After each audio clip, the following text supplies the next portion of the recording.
तो आप सभी को क्रांतिकारी प्रणाम दोस्तों। दोस्तों आज आंदोलन का 29वां दिवस। इसके अलावा कल जब बॉबी पवार भाई ने प्रेस कॉन्फ्रेंस की, मैंने यहाँ से सवाल आयोग पे उठाए सेटों को लेकर के, तो आयोग का एक अतरंगी सा जवाब आया, उस पर बात करेंगे। और तीसरा, अगर इतना सब कुछ होने के बावजूद भी लोग अगर घरों में बैठे रहे, उन लोगों को मैं एक संदेश बहुत स्पष्ट तौर पे देना चाहूँगा। तो सबसे पहले कल आयोग के आए हुए जवाब पे हम विचार करते हैं। दोस्तों कल बॉबी पवार जी ने एक प्रेस कॉन्फ्रेंस की। मैंने भी अपने स्तर पे जो कमियां थी सोशल मीडिया के माध्यम से, राष्ट्रनीति नेटवर्क के माध्यम से मुख्यमंत्री और आयोग से सवाल पूछे। तो आयोग का एक जवाब आया, बड़ा अतरंगी सा जवाब आया। उस जवाब में आयोग का कहना था, गौर से सुनिए, वो कह रहे हैं कि कोई सुचिता भंग नहीं हुई है, सारी फैलाई गई सूचनाएं भ्रामक हैं, और जो ABCD में सीक्वेंस समान थे, क्वेश्चन ऊपर नीचे नहीं थे, ये बाद में लोगों को पता चला, पहले किसी को नहीं पता था।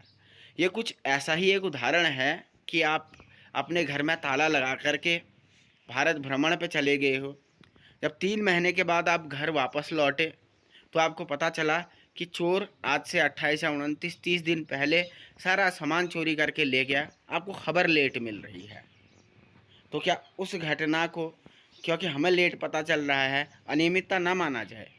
चलो थोड़ी देर के लिए इसे मान लें कि लोगों को नहीं भी पता चला है, शुचिता इससे भंग नहीं हुई है, तो ABCD वाला नाटक क्यों किया गया? क्या ये ABCD सेट टाइम पास करने के लिए या बच्चों के साथ प्रैंक करने के लिए किया गया है? और क्या अब आयोग को भी यूट्यूबर्स की तरह प्रैंक करने की आवश्यकता पड़ रही है? ये सवाल कहीं ना कहीं उठेंगे, क्योंकि अगर आप पेपर करवा रहे हो तो आपको कहीं ना कहीं सारे प्रोटोकॉल्स का ध्यान रखना चाहिए था।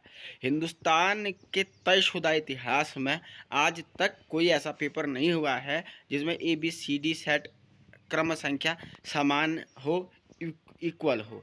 तो इसके पीछे के तर्क आयोग को देने चाहिए। यह कोई तर्क नहीं हो सकता, क्योंकि बच्चों को पता नहीं था, आम बच्चों को पता नहीं था। हो सकता है किसी विशेष को पता हो या पता करवाया गया हो। सवाल तो ये पैदा होता ही है ना, ऐसा क्यों हुआ? इसको देने की बजाय आप ये सस्ते वाले तर्क दे रहे हो कि किसी को नहीं पता था। आप कहेंगे हम मान लेंगे, नहीं। दूसरी सबसे बड़ी बात जो लगातार यहाँ पर शुचिता को लेकर के है, हम इस बात को मानते हैं, स्वीकार करते हैं कि शुचिता का सवाल इसमें पेपर लीक हुआ है, ऐसा नहीं कहीं से एविडेंस आया है। लेकिन जब बॉबी पवार जी ने कल आपसे कहा कि हमारे पास एविडेंस है, हम आपको नहीं देंगे, हम CBI को देंगे, तो CBI लाने में आपको क्या दिक्कत है? क्योंकि लगातार कहा जा रहा है कि कहीं ना कहीं राज्य की जो जांच एजेंसियां हैं वो इन मामलों को दबाने की कोशिश कर। तीसरा जो सबसे बड़ा मुद्दा आज मैं अपने घर बैठे भाई बहनों से कहना चाहता हूँ। दोस्तों आपने घर बैठ बैठ करके लाइब्रेरी में पढ़ पढ़ के काफ़ी ज्ञान अर्जित कर लिया है, और उस ज्ञान को अर्जित करके आपके क्या हाल होंगे कल के पेपर में आपने अपने हालात देख लिए हैं। अभी भी वक्त है। 29 दिनों से जो क्रांतिकारी धरना अल्मोड़े में चल रहा है और जिसने पूरे प्रदेश को जगाए रखा है, जिस धरने की लौ ने सरकार के नाक में दम करके रखा है, उसमें आइए जुड़िए, बैठिए, क्योंकि अब आप समझ गए होंगे। आप कितना ही पढ़ पढ़ के आगे बढ़ लें, ये लोग आपको पास नहीं होने देंगे अनटिल और अनलेस CBI जांच ना हो जाए, क्योंकि बिना कोई विवाद के कोई परीक्षा सॉल्व हो जाए ऐसा हो ही नहीं रहा है। और कल तो बॉबी पवार जी ने पुलिस और पटवारी पे भी सवाल उठा दिए हैं। उन्होंने कहा है कि मेरे पास सबूत है, लेकिन मैं दूंगा उन्हीं को जो जब CBI आएगी। तो अब आप खुद सोच लीजिए कि क्या चल रहा है इस प्रदेश में। वीडियो अग्रसारित करने का कष्ट करें।